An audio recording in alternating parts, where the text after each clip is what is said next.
Alright, this is Matt Cutts coming to you on July 31st, Monday.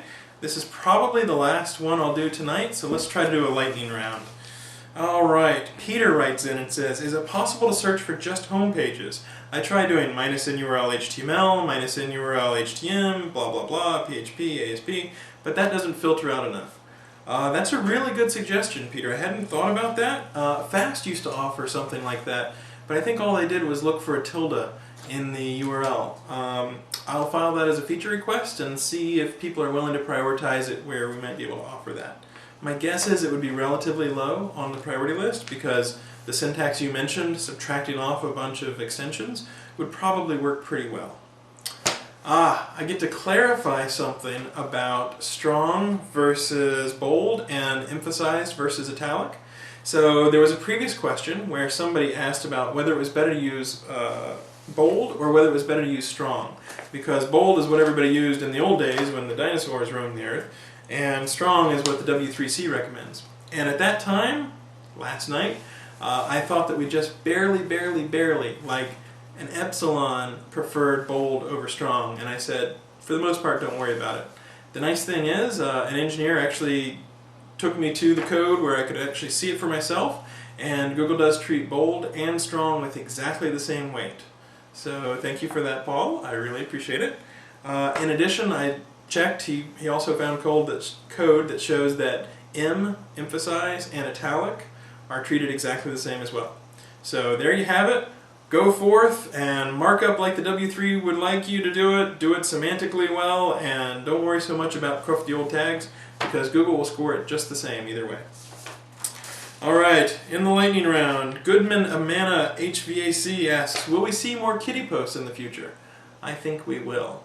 In fact, I tried to get my cats in on this shot, but they're a little scared of the lights. We'll see if I can get them used to it. Tom HTML asks, what are Google SSD, Google Gas, Google RS2, Google Mobile Marketplace, Google Weaver, and other services discovered by Tony Ruscoe? I think it was very clever of Tony to try to do a dictionary attack against our services check-in, but I'm not going to talk about what those services are. What else have we got here? A preview, Joseph Hunkins asks, of what many of the topics might be in the duplicate content session of SES. I gave a little bit of a preview in one of the other sessions on video, but I think what we'll basically talk about, Sherry will be there, a lot of people will be there, they'll talk about shingling. What I'll essentially say is Google does a lot of duplicate detection from the crawl all the way down to the very last millisecond practically when a user sees things. And we do stuff that's exact duplicate detection, and we do stuff that's near duplicate detection. So we do a pretty good job all the way along the line of trying to weed out dupes and stuff like that.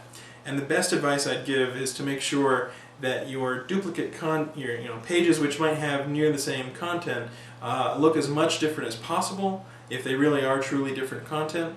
A lot of people worry about printable versions, or somebody else asked about a .doc, a Word file compared to an HTML file.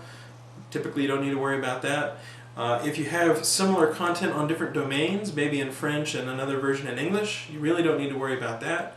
Again, if you do have the exact same content, maybe for a Canadian site and for a .com site, it's probably just the sort of thing where we'll detect whichever one looks better to us and just show that, but it wouldn't necessarily trigger any sort of penalty or anything. If you want to avoid it, you can try to make sure that your templates are very different. But in general, if the content is quite similar, it's better just to let us show whichever representation we think is the best anyway. And Thomas writes in and says, does Google index or rank blog sites differently than regular websites? That's a good question. Not really. Somebody else asked about links from govs and edus and whether links from two-level deep govs and edus like gov.pl were worth the same as .gov. And the fact is we don't really have much in the way to say, oh, this is a link from the ODP or from .gov or .edu, so give that some sort of special boost. It's just those sites tend to have higher page rank because more people link to them and reputable people link to them. So blog sites, there's not really any distinction unless you go off to blog search, of course, and then it's all constrained to blogs.